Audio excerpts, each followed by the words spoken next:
伫咧嘉义市西边的大溪厝边啊，就是这闭满卡排水，庄内拢是种稻仔的田，是嘉义市农业主要产区。庄内要成立水环境教育园区，配合着这做田的时间呢，举办着这行托体验，带民众行到这社区内面的农村，更加了解到在地的美。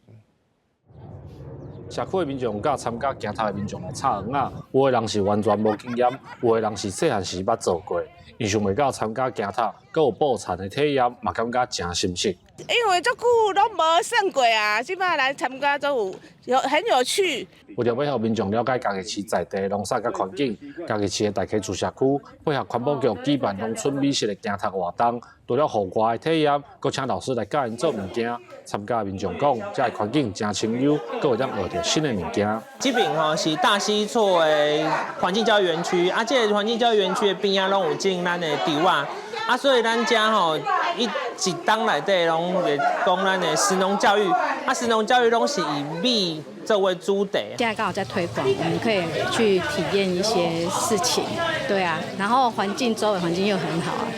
真的可以放松。大溪厝伫嘉义县市交界附近，是嘉义市内少数的农业社区。环保局表示，利用早冬捕田的这段时间，伫社区举办美食文化的行头，那希望民众了解米的生长甲运用，嘛会当学习环境教育的知识。记者林慧婷，嘉义报道。